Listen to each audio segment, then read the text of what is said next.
So if you're joining us for the first time, welcome. My name is Jenny Mutu. I run a business called She Leadership, which is all about empowering young women at the beginning of their career and adulting life to develop leadership and life skills. Today, we have the lovely Reyna Drake joining us on the She Leadership webinar series. And so far, we've just started on our journey here, and we've had a couple of episodes previously. One looking at money and how everything you see about social media and getting rich will actually make you poor. And you can check that out on YouTube on the She Leadership channel. And last month, we actually featured Sharon, and Sharon did an episode for us on psychological safety in the workplace. It was a really popular topic, more popular than I realized. And it certainly brought to light how much people do not feel safe in the workplace, how unsafe it is to speak up or to actually have innovation in the workplace as a result. So if you missed those episodes, they are available on the YouTube channel for you to check out when you're ready.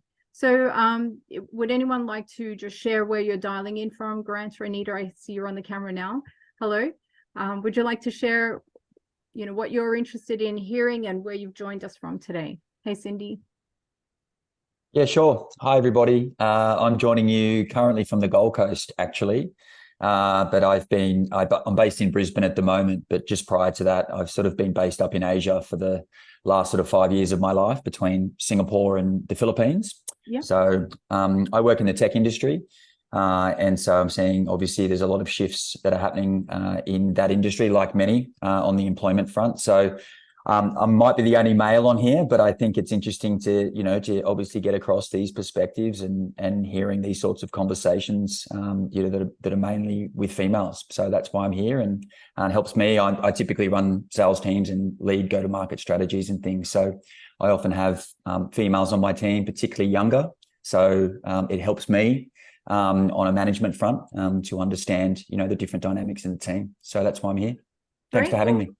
Yeah, you're welcome. And thank you for joining us. It's really refreshing to see leaders coming in on this and looking for what they can be potentially taking back to the workplace. And of course, as you mentioned, tech is one of those industries that is shifting a lot. We're hearing a lot about AI.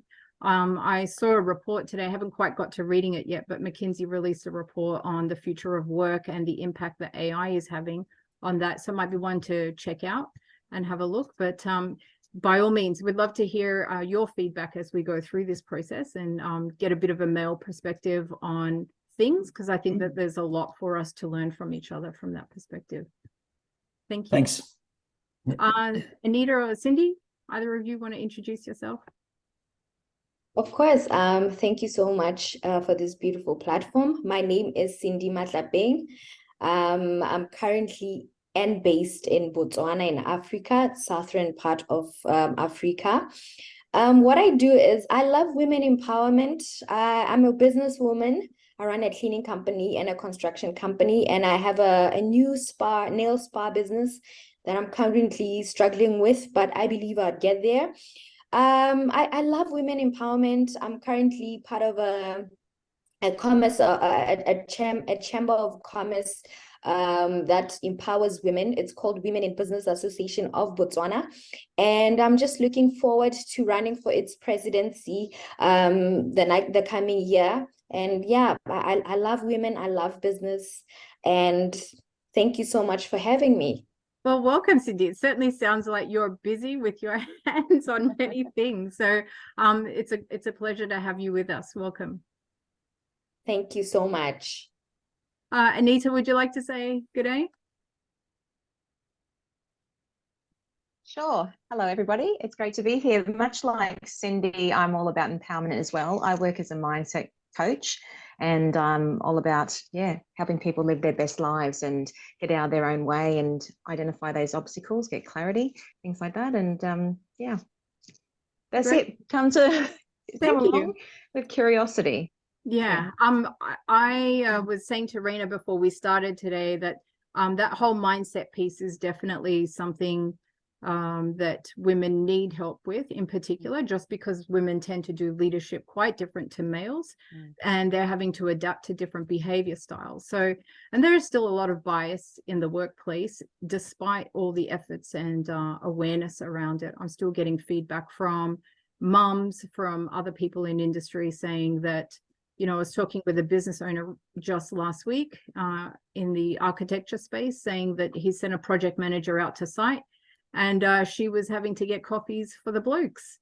And initially, she thought that was just because she was the newest person on the team. But as more people started to come onto the team and she was less new, that habit continued. So obviously, there's still some work to do there.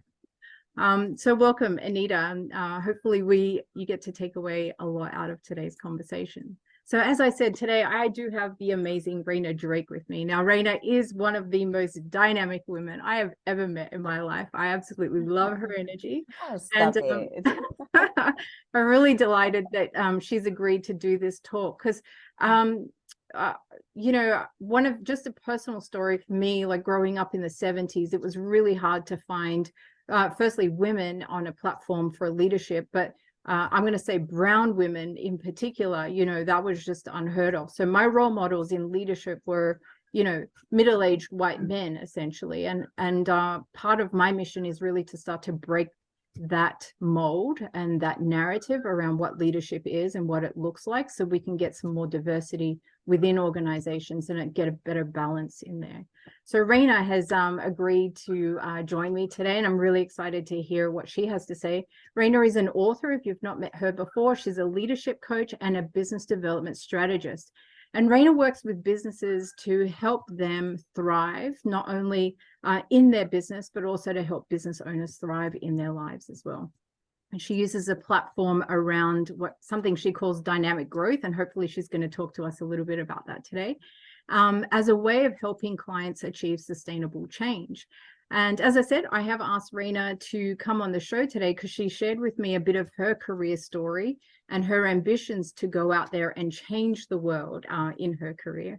And along the way has discovered some things that I think would be useful and messaging for younger women in particular, for getting on that career pathway. And, you know, I noticed that schools are still have this narrative around what do you want to be, and that conversation is generally for the rest of your life. And of course at 18, no, you know, nobody knows what they want to be necessarily for the rest of their life, at least not a majority of people. So I've asked Reyna on the show, and I'm going to ask her to start with, well, I'd really like to get a sense of who you are and those early years. So like, where were you born? Where did you grow up? And tell us a little bit about your childhood. Oh, thanks, Jenny, for having me. It's an absolute privilege to be here. And it's always obviously a bit of a ego boost when you're asked, oh, can you share about yourself? You know, who doesn't like talking about themselves? But it also shows that you have regard for what I have to say and for my person. So for that, I thank you, and I appreciate you having me here today. I come from West Africa. I was born in a small northwestern sort of country in Africa, and it is really unremarkable in and of itself, although it produces, let's say, 90+% of the world's bauxite, but you would not know it for various political and economic reasons, which probably is a topic for a different environment. I, you know, had I suppose, a decent lifestyle, I have to say. My family were generally okay compared to those around us. So I got to see others struggle. And we struggled as well, which I now see as a catalyst for building character. So I cannot complain about it now in retrospect, although back then I thought, I so desperately want to be, you know, successful, so I never have to feel like this again. But now looking back at that, I think, well, you know, if I did not have those struggles, then, you know, how would I know how would I have this fire, this desire, this drive to be better, to improve, you know? So I'm very, very grateful for those early years. I was always a very curious child, center of everything. If there is trouble, you can often find me at the helm of it. My grandmother worried all the time. I was always organizing my friends for parties, and I would organize events that even grown-ups, adults were thinking, well, who organized this? So my grandmother endlessly worried about me, but I had a curious disposition and loved learning and would read anything I could find. And so school, my education, that was quite fun. I loved learning, so I did quite well at school. And when I turned 12, I moved to Japan to live with my mother, who at the time had a business there. And of course, that was my first introduction to the world of business, if you will. My mom's always had one business or another.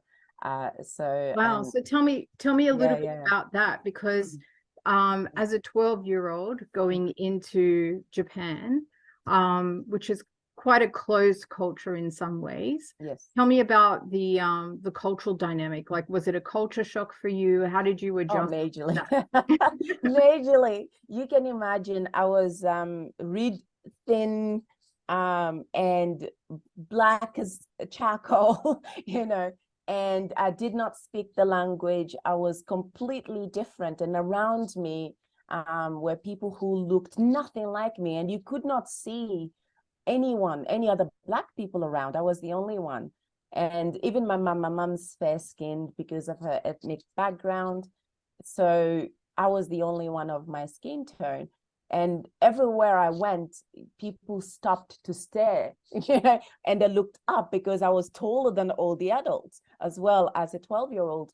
So it was a completely different experience, I have to say, daunting in many ways and isolating. And again, during that time, I desperately prayed that I would go back home. I didn't like it at all.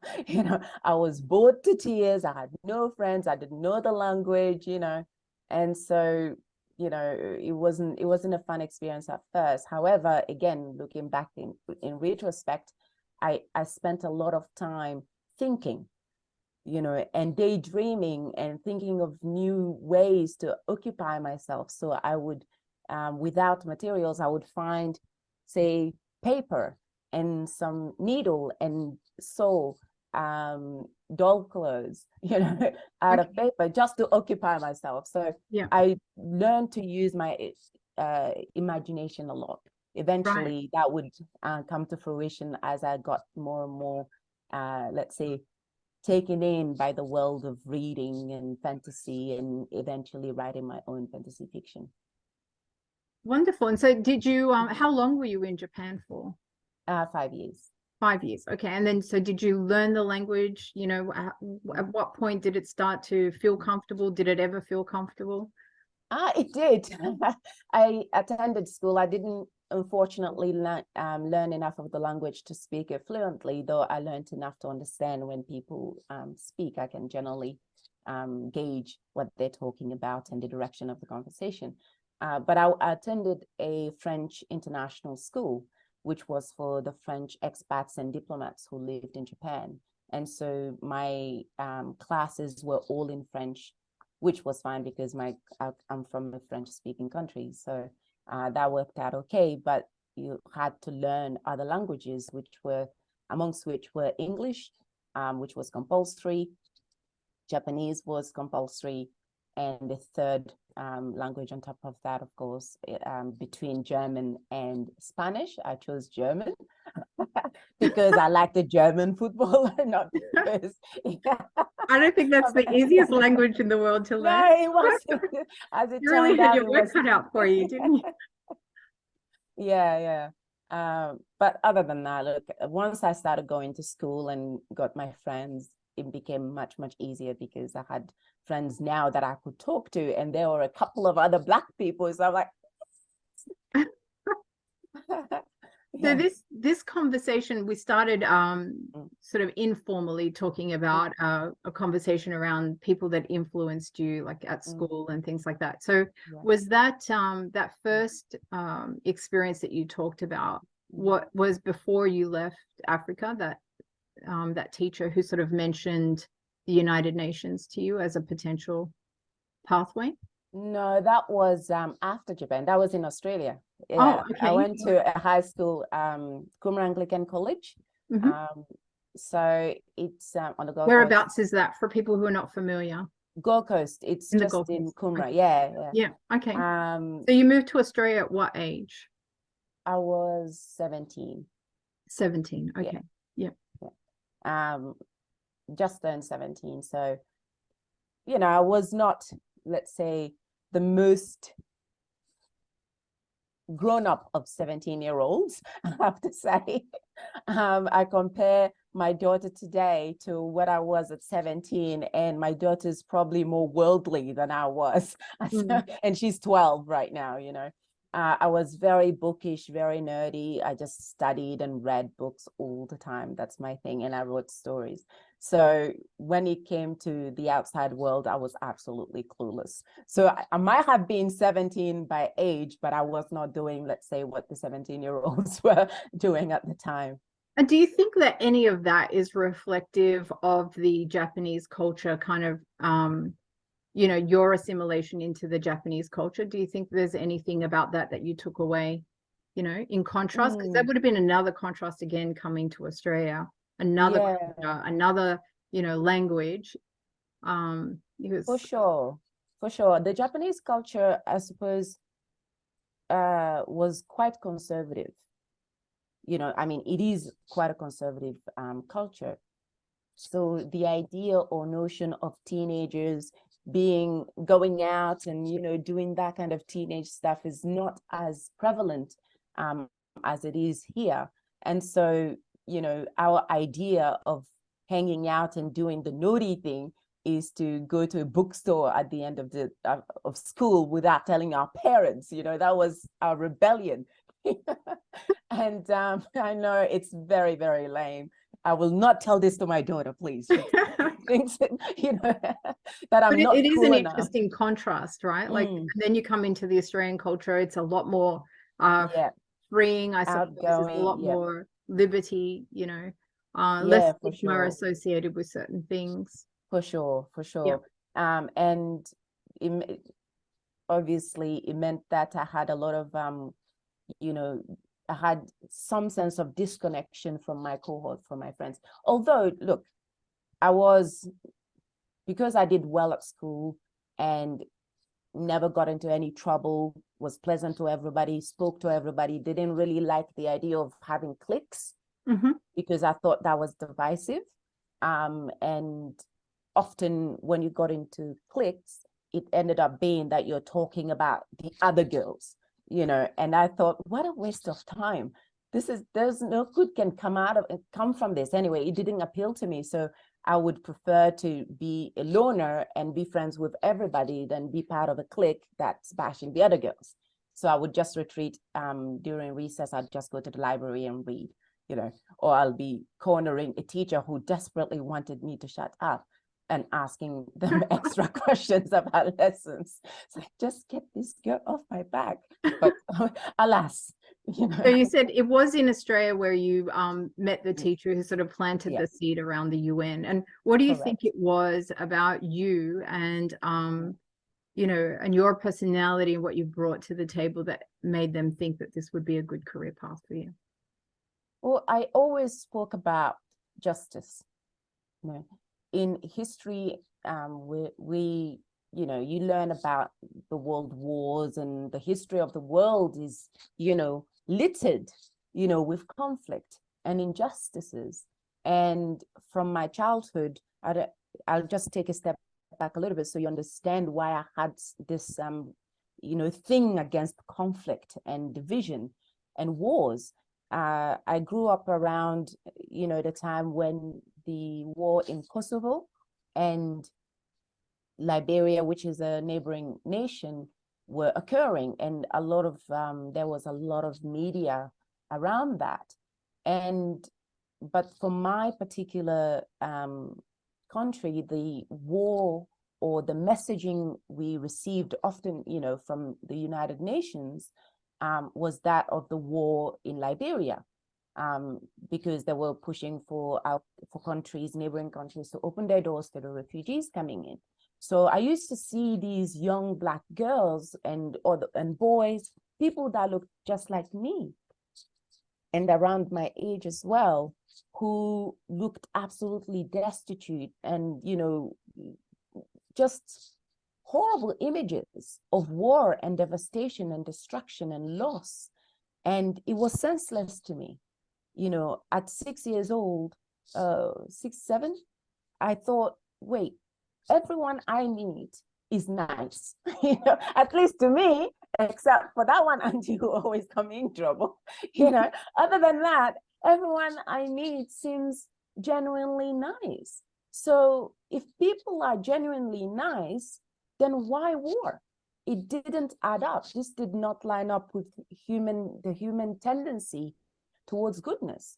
And so my question was, well, why are there wars and who's responsible? And but the question wasn't that deep at that time. It was just someone needed to fix it.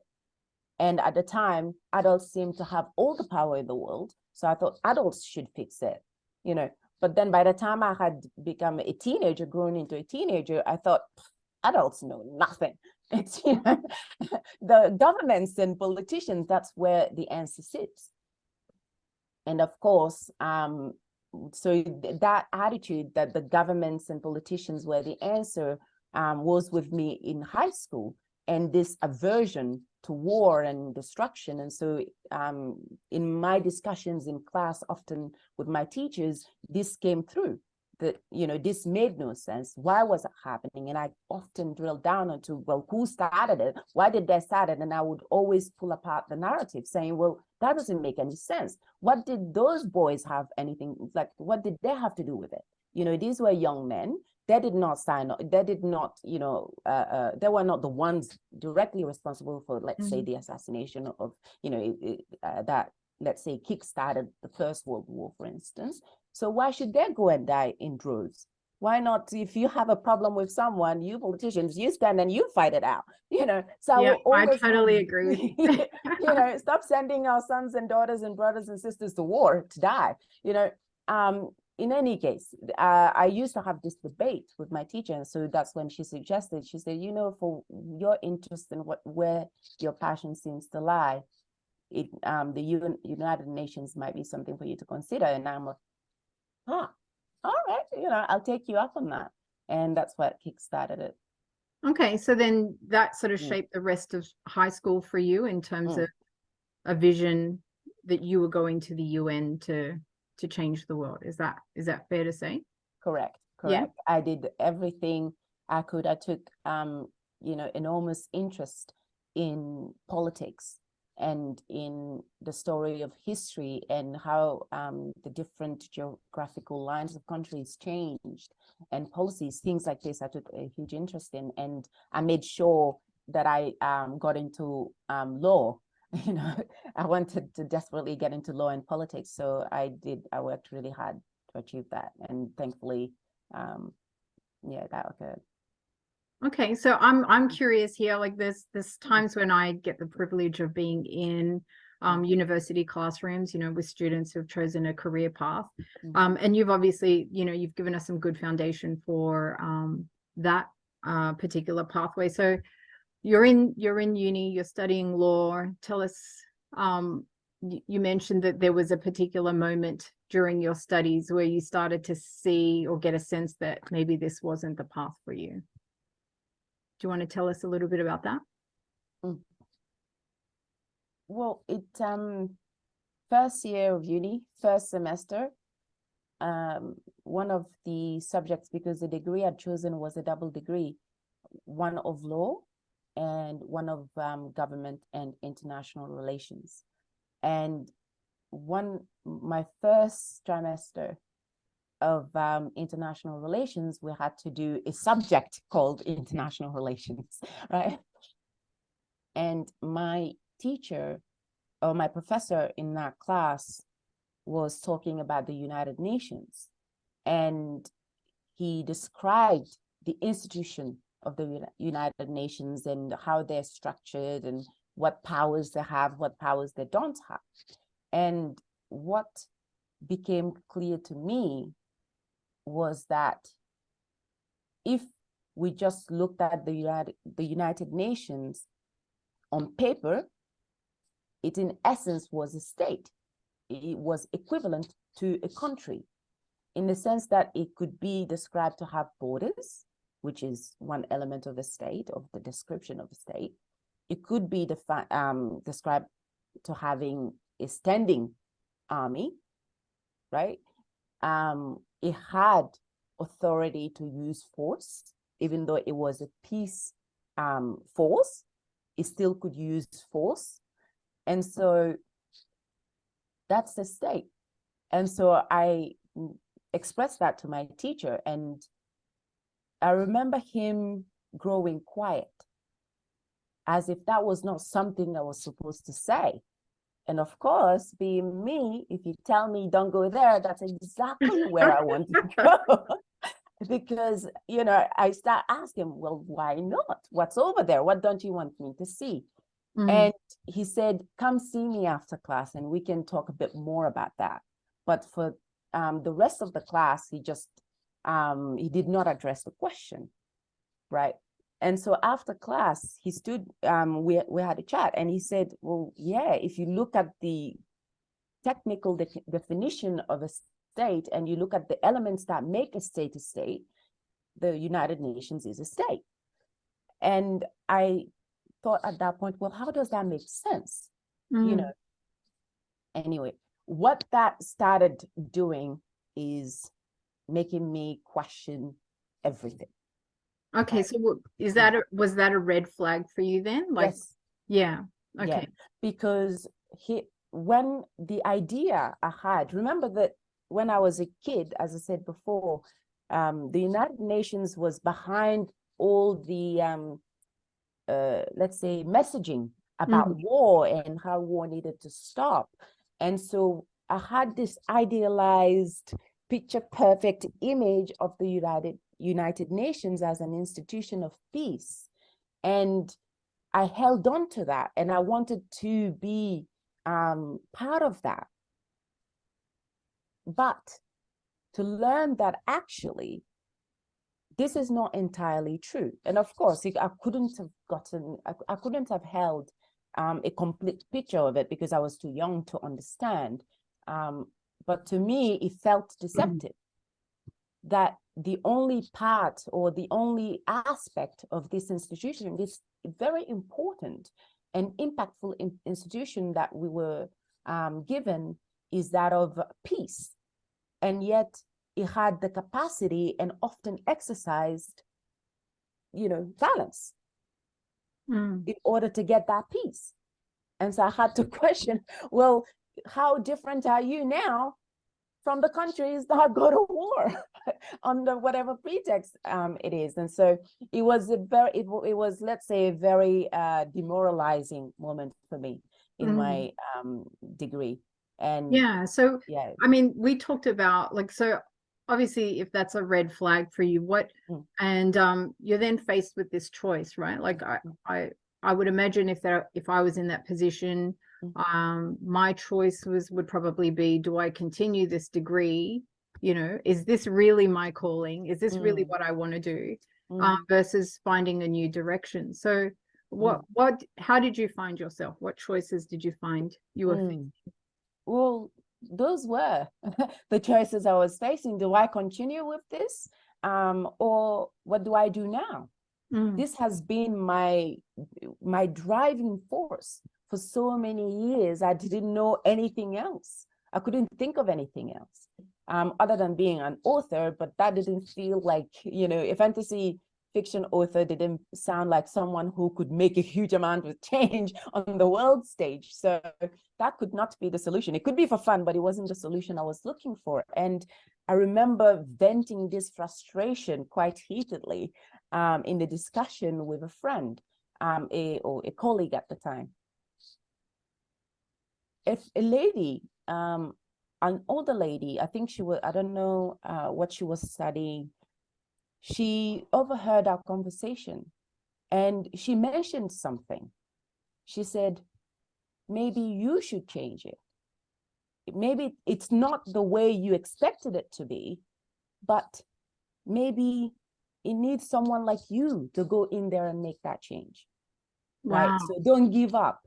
Yeah. You know, and so she said that, and I thought, okay, all right. You know, it's still I have a stubborn streak. That was not quite enough. So there was a secondary element that kept me going through that degree. And it was to prove a point, because somebody else had told me that I could never be a lawyer. Never. You know, and this was a family member, someone whose opinion I quite respected, someone who, you know, I looked up to. So when he said to me, look, you won't be a lawyer. There's no way. I took that personally, right? No one tells me no. You know, you can't do something. Excuse me. You know, let me show you how. Just look. It's And a bit I guess scary that in shows some way. your tenacity and your Yeah. gumption, because Yeah. people, you know, don't pursue their dreams for lesser things, you know, like they allow themselves to be stopped, you know, much more easily sometimes than so for you to have those challenges and to say, you know what, I'm still going to do this is really Absolutely. So Absolutely. how did you reframe it for yourself Mm. to make it something worthwhile and to make it, you know, what was the motivation? Just simply, look, I'm going to show you, or were there It other became that. It became that. All right. Because I'd lost this other motivation, which was to go into the United Nations and make that change. That was no longer, you know, on this pedestal it had been on. Then it became about, well, if I exit now, then I've proven this person right. And I'm not about to do that. So that became my motivation. And this is why in our previous conversations, I stress the importance of having the right motivation, because the wrong motivation can drive you, but it will make you miserable along the way, because it does not align with who you are. And there are challenges you face that you could have otherwise overcome easily had you had the right motivations to begin with. That with the wrong motivation, it takes so much more to get through.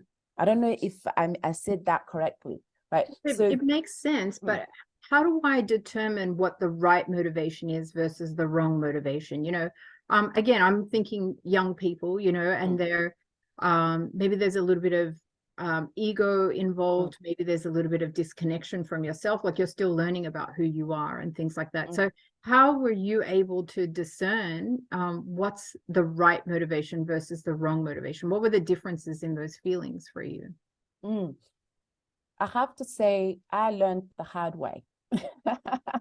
I learned the hard way because the wrong motivations were making me miserable. I was miserable with my decisions. And it didn't make any sense to be so miserable. I looked at my life and I had everything, more than I could have dreamt of. I had a home. I had a wonderful partner at the time. We were married, but we had this fantastic relationship. I was healthy and strong, and I had a beautiful degree behind me. Well, a powerful one in any case. I did quite well. I had first-class honors. I graduated with high distinctions, you know, so really, by the measure of society, I should look upon that and go, wow, yay, me, go girl, you know, you got this. And so, but that should come with a certain sense of inner peace. But it was an inner peace that evaded me, and I couldn't understand why, you know. So it took a really difficult time in my life to sit down and reflect and say, something's not right. I'm not doing this right. So what is it that's wrong? I made a decision that to this day and to my death, I will regret. And this decision went directly opposite to one of my core values, right? And how do you know what your core values are? What are the things that matter most to you? What are the things you're willing to fight for? Right? What are the things you are willing to put your energy and yourself, your life even on the line for? Right? And so here I was, an individual, a woman who said, you know what? I want to protect the world. I want to fight for peace. I want to do all this. Why? To protect life. And yet here I am making a decision that goes completely contrary to that. Why? And I realized I didn't do this because that's what I thought I wanted. I did it because I was afraid of what people would think. I was afraid of what a specific person would think. Incidentally, it's the same person who said that you could never be a lawyer. Wow. Right? So it's like this person had taken on this form of what I would call now an inner bully. It's a person inside you that tells you narratives that's basically get in your way. You're not good enough. Oh, look at the, you've got this, you've got that. Always pointing out the worst and blowing out the smallest problems into big problems in your head. And so it's stopping you really from growing at the pace you could grow at. I'd say that a lot of people are plagued by that to some degree, Absolutely. And it doesn't necessarily have the platform it deserves, but the motivation of what will other people think, or the pressure, of constant conversation certainly is present for a lot of people. Absolutely. And I find in a lot of my, actually in my leadership program, one of the very first thing, I called it a self-leadership program, but the first thing we do is divorce the inner bully. We have a little I like that. Silly ritual, right? Where we we fill out this divorce paper that is in essence acknowledging one, naming the bully, and putting a face to it, and thinking about the ways in which this bully is actually getting in your way, and resolving to cut that tie, and therefore stop that power over you, reclaim some of your power. Now, it is not done overnight. There is no way that paper is enough and suddenly you're free of this inner bully. It never quite goes away. But what you learn to do is notice that these thoughts are not yours. They're not coming from you. These are ideas compounded from what other people have said about you, what you think other people think about you, right? Yeah. So it takes on this aura, if you will. And if you do not address it, what it tends to do is basically self-sabotage. You will just be sabotaging yourself left, right, and center. Right? And so recognizing, I think one way to know when a value is not yours, it's actually somebody else's value that you're trying to live by, is asking yourself, well, who is this from? Is this really what I want? And be honest with yourself. Have an honest assessment of your intentions and motivations. What's motivating your actions? Is it because you're afraid of what people will think? Are you thinking about a certain individual when you think about a certain act? What's the correlation there? Are you trying to please someone? And not to say that you are not to think of others in your actions. I don't want you people to be psychopaths.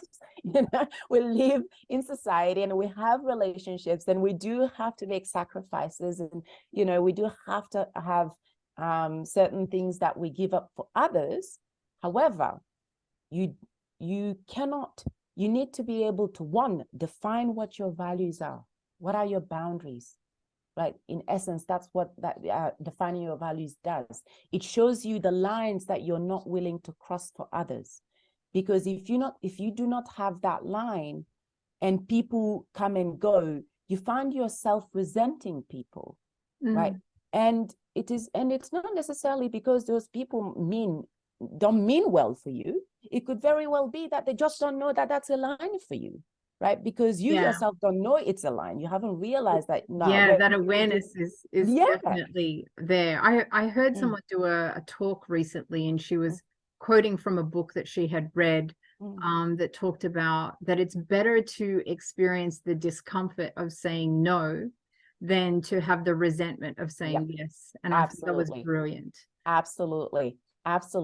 And one way to gauge whether you should say yes or no to something is thinking about whether, for example, if you said yes, the action required, the effort, is something you can afford to do without it costing you anything that you are not willing to give. In essence, do not give that which you cannot afford to lose. Yeah. Because if you give so much, too much, then there is always this expectation that, they will be grateful at the very least, or they will return the favor. So I'll go the extra mile. And if they don't, how are you feeling? Yeah, and that's all right. That is a good point, particularly women women in organizations. There's definitely a lot of evidence to suggest, there's this little saying that sort of men will see a job ad and they're like 60% qualified and will apply, and women are 80% qualified and they're still umming and ahhing about whether they should go for it or not, right? But then on the flip side of that, they're in the role and they're looking at hard work, and that their hard work is what's actually going to give them the recognition, and that's not always the case. It's not always just based on hard work alone. So it's an interesting distinction that you bring up. And I like the way that you talk about the motivation that doesn't make you feel good. So sometimes those motivation levels, you've got to go a couple of layers deep before you really know what's at the base of that. But then, motivation that is for you in line with your values. And then, of course, that means that you've got to know what you value in the first place. Exactly right. So once you get the inner bully out of the way, you can properly sit down and say, what are my values? What are the things I care about? And basically, these are your non-negotiables. You don't negotiate on this. I'm sorry, honey. I don't go past this line. Either join me. I'm happy to work with you on every other front, but I don't cross this line, right? And those who accept that, then are those you honor. Those honor you. And you can be very comfortable around those people because you know that they're comfortable with your lines and they will not trespass. Those who have a problem with those lines, and then you know where to keep them, right? Because I just want to say something on that, because if you have people-pleasing tendencies, you will often betray your own line, and that that process and that betrayal isn't always obvious up front. Sometimes it does take saying yes to things that you're going to resent a few times to realize where that line is. And then it takes courage and practice to be able to say no, right? So what advice do you have for young women who are sort of watching this and relating to what's being said? How do they get to know where that boundary is for them, particularly if they've got people-pleasing kind of tendencies?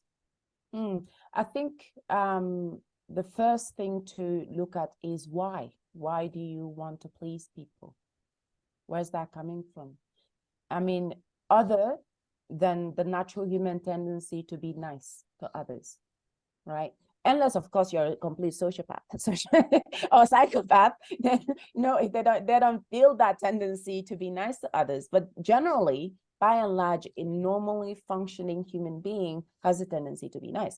But every people pleaser knows that they're going above and beyond what the average person would do, right? It's saying yes to things that are completely out there that the average person would say absolutely not to, and be comfortable saying that. So what I would say first and foremost is ask yourself why you have this need to please, because it comes from that, most of the time it comes from trauma, a feeling of inadequacy, right? Of not being enough, of needing to get that approval, right?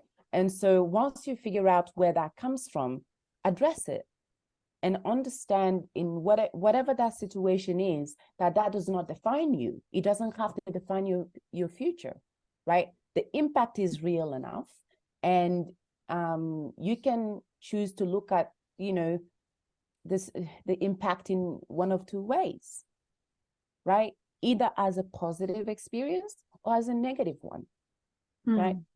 If it's positive, it's something you learned from. Okay, I learned this and this and that. That's what I took from it. But if it's negative, oh, it did this to me and it impacted me in this way, and so on and so forth. In that narrative, you're a victim. And I don't like being a victim, So I personally choose to see, well, what did I learn from that experience? Take the good from it. Be grateful for the package it came in, the catalyst, right? Move forward. Do not let it impact you. Of course, that takes time to process. It takes time to deal with that. But going back and resolving the root cause of the problem is my advice. Once you've got that sorted, then you find that you are more comfortable just setting boundaries. And of course, once you've resolved that, you need to figure out, okay, well, what are my boundaries? What are the things that I don't like and I don't want people to do to me? And I will confidently express that and share that with those around me. Yeah. Wow, that's great. So to talk us through, like, we're going to go to some Q&As and give those on the call a chance to ask some questions, but just talk us through a little bit around how all of that is now filtering into the work that you do with business, and your goals for working with business owners and the work that you do. Tell us a bit. What all of that showed me that in essence, actually, that I'll go a little step back. I'll take a little step back to upon completion of my degree and doing, I don't know how many applications I sent in, but was rejected. I never heard back, right, from law firms. And yet my resume was, what they told me it needed to be. And I decided, well, you won't hire me and I won't hire myself. That's a lie. It's fine if you don't hire me, but I'm just as equipped to hire myself, right? And so I set up my own business. But what, this is straight out of law school, basically. Is that right? Yeah, about a year after law school.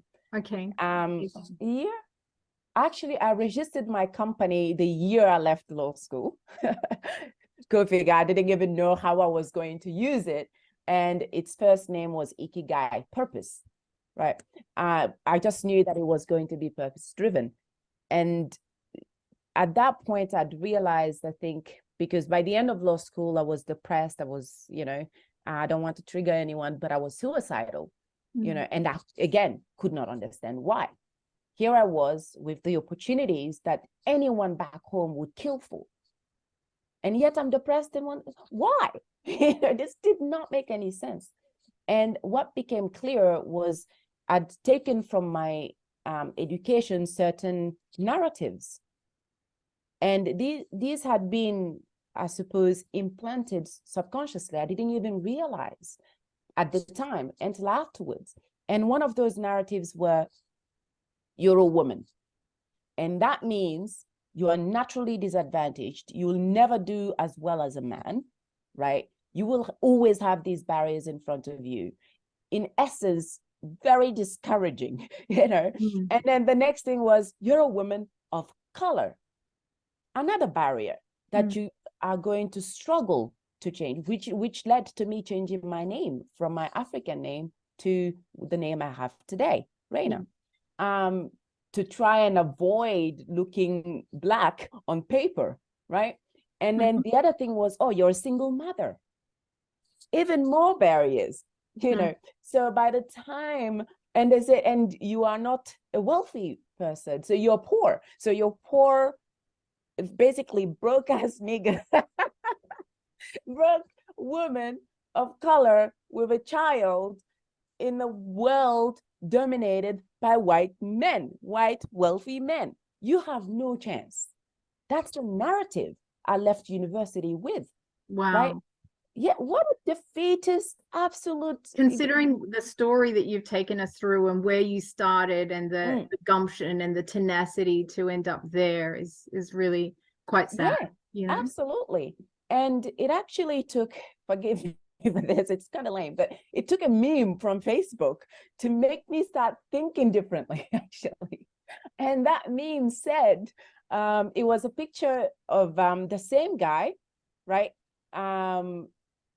Same day, different attitudes, and same words. The words were, nobody cares, in the first image. And the man was walking, you know, slouched and very down in the dumps, which is how I felt at the time, right? And unfortunately, you know, sad to say at this point, remember, when I'm saying this, I just completed a letter of goodbye to my daughter. I was considering, I said, this is it. I'm done. I can't do this anymore, right?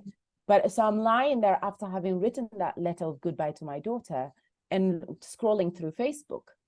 And this image came up. And in this image is this, you know, this image of a man, same day, same captions, different attitudes. The caption said, no one cares. And he's slouched. Opposite is no one cares, and he's walking with his chest up, and like his light is shining like around this man. It's like it's the best time in his life. And in that moment, I thought, no one cares. No one cares. If no one cares, I can either be sad about it, or I can be glad that actually all this worry I have about people thinking and judging and you know, wanting me to be something I wasn't and making this, none of it matters, because people ultimately don't care. And that lined up with my experience up to that point, because weeks before that, I'd made a decision that I was regretting, you know, that had pushed me over the, you know, that proverbial edge, if you will. And a few weeks before, when I was going through the horrors of that decision, I thought, and this person doesn't even care. I can't call him and say, look, you know, this is how I'm feeling. Help me. Because I knew that he wouldn't be able to help. He wouldn't care enough. I don't know. You know, he'll be like, you know what I mean?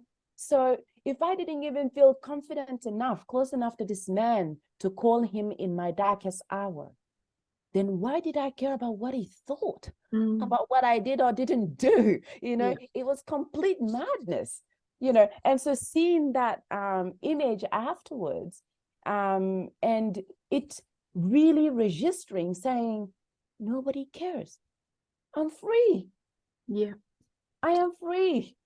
Why am I beholden to all of these thoughts and things? Nobody cares. Right? Not that nobody cares about your life, but no one really cares what you do, because everybody else is busy with their own drama. Everyone's living their own drama. Everyone's the hero of their own life, right? And the hero has to go through the hero's journey of the call to action, call to adventure, then going through the dark night of the soul and being reborn stronger and better and coming back, you know, triumphant. So every hero has to go through that. So whilst everyone's busy going through their hero's journey, they're really sitting there going like, what is Jenny doing? Or what is Anita doing? Or Cynthia or Grant? No one cares. And so that was the most liberating, empowering moment ever. I went from feeling like, this is it, I am done, I don't want anything to do anymore, everything I've been told is a lie, university doesn't help, you know what I mean, to being, wow, I can do whatever I want, within reason, of course, you know, but I can do in general everything, whatever I want. My destiny is my own, my conscience is mine, I'm responsible, I'm in charge.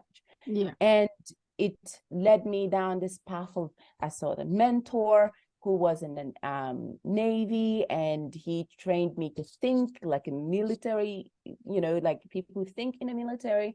I read on Navy SEALs and their training and the mental like models they use, and realized ultimately the power's not with my parents, the power's not with governments and politicians and supranatural national governing bodies, like the United Nations and such. The power lies with the individual. Imagine if every single one of those soldiers said, I'm not picking up that gun, right? No.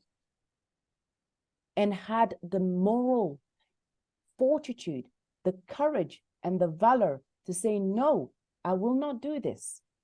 What can they do? There will be no war, right? And then you come to learn, of course, that, some people go into the army, young men go into the army, or women, because it offers all these, it can pay for your degrees and it has all these benefits. Well, what if those same people were equipped with the skills and the mindset to build a business and be successful? They wouldn't need that anymore, right? And of course, that just fueled me. It fueled me to no end, because I set out on the path of truly seeking mental fortitude, because I realized that if I'd come to the West with a certain level of mental fortitude, but gone through university and being stripped of that mental fortitude through narratives that are really disempowering and make you the victim. And I realized, I said, no, I can't. If this is how it feels to think this way, then no, thank you. I'd rather be in charge. I'd rather feel powerful. I'd rather feel competent. I'd rather feel in charge of my emotions and of myself, because at the end of the day, I have to go to sleep with my conscience. No one else does. So if I take somebody else's view, and I mean, one of my favorite sayings, I don't know, I came up with this at some point during my adolescent years, but it was, wherever you go, there you are, and you can't escape yourself, right? So absolutely right. So how does this work? Absolutely right. When you're with business owners, what are you doing with them? And how does all of those learnings, transfer in the work that you do with them? Well, it actually in my first year of business, straight away it showed me the hole within business coaching. There was this gaping hole, because the mentality at the time, at least from what I was aware of, leave your baggage at the door. There was this very laissez-faire kind of business owners were told, we know you have problems, but leave them at the door of your business. And I thought, who are you talking to? A machine? This is a human being. Of course, they're not going to leave their problems at the door. They can't. It's in here. They're carrying it, right? Now, you can go through certain, let's say, behavioral modifications that can get you in a certain mode. But most of the time, unless you address the root problems, the root causes of your problems, it's not going to be okay, right? You're going to bring your problems to the workforce. And so I realized straight away that my focus was going to be on the business owner and their person and their psyche, right? Because if they were thinking right, if they were aligned, if they were okay, hurt people, which means that those who are not hurt are not, mistreating their staff. They're not making everybody miserable. They're not, their temper is not frayed and they're not stressed out and whatnot, right? And so nothing is stronger in terms of driving a business forward than a leader who's got self-mastery, who's got control over themselves, right? Because I can teach you all the principles about leadership and how to, balance between, let's say, micromanagement and a more laissez-faire kind of managing people. I can tell you about leadership capital. I can tell you about communication. I can tell you about all these principles. But how do you internalize them? You can't, unless you are able to, unless you are, let's say, within internally, you are aligned, right? Because I can tell you, if I go into a business and the business owner is sitting there, often they've got this look, yeah, what can you tell me? You know, or it's very closed off. It's like, yeah, and I think, you know, what could you possibly tell me that I don't already know? I'm telling you now, that person is not receptive to learning about principles. They're just not. So the very first thing I learned to do was say, tell me about your story. Not about your business, but about your story. Just like you did with me. Tell me about your childhood. Tell me about your high school and the things. And you'll be very, very surprised what comes through in that conversation. And I sit there, like, I might ask probing questions, but what people select to reveal about themselves when they're telling their own story is very telling about those inflection points in their lives that made the most impact, because they made enough impact for them to bring it up. Right. Yeah. And through that conversation, you can see the barriers that those people have put in their own way and the blockages, and you can then help them deal with that. Right. And you find that downstream of that, their behavior changes. And suddenly it's not because the staff are not listening, it's because he was not communicating effectively. Yeah. It's not because the staff are belligerent and don't want to work, but because he's not inspiring them, because himself is not inspired. He's tired. He's doing this because he would make money, and he didn't want to be somebody, he didn't want to work under somebody else's, you know, whatever. He didn't really put that much of thought behind it. And therefore there is no passion to share. And if there's no passion to share, how do you hope to mobilize your team towards a common goal? It's passion and energy that does that. That's where the dynamic, change comes in. You know, it's energetic, it's mental, it's emotional, and it also means that physically you need to be fit. You cannot. I love hearing that. There's so much. One of the things that I notice in the leadership space in particular is that it's very cerebral. And rarely is it a spiritual conversation. Rarely is it a holistic conversation. So I really love that. Listen, I do want to go out to Cindy, Anita, and Grant, just see if they've got any questions for you, because we're sort of hitting our time. So just throw the floor open. Did anyone have any questions that they wanted to ask?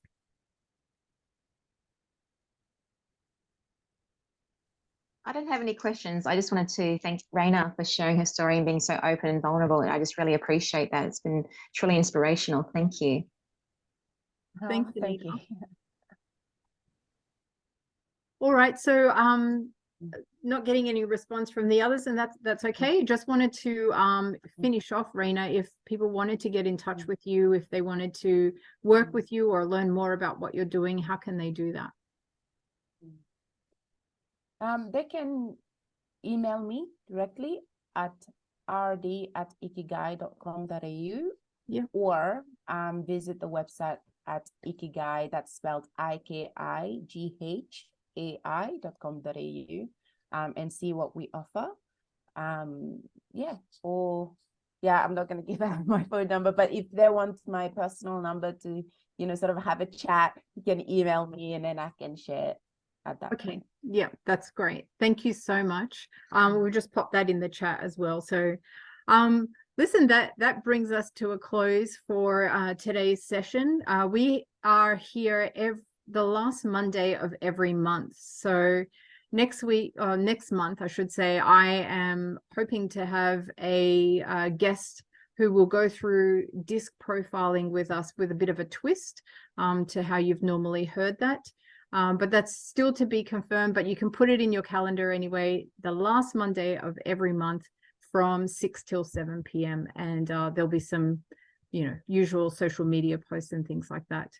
I'd love to thank you, Reyna, for joining us and for sharing. And as Anita said, for being so open and vulnerable. It was really beautiful. Thank you.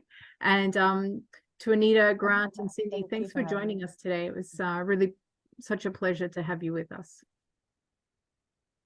Thank you. Thank you so Can much. Can I just say something, just because I'm not sure if I made this clear in the conversation.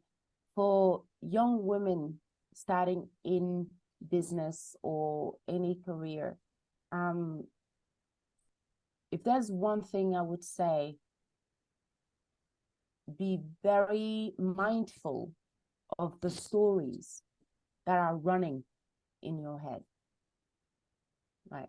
And be mindful of where those stories come from. And, you know, be critical. Ask, is this true? Or you're a woman, you're going to meet this, and that. Okay, everybody faces challenges in business. And as a woman, you might face some challenges that are different from a man.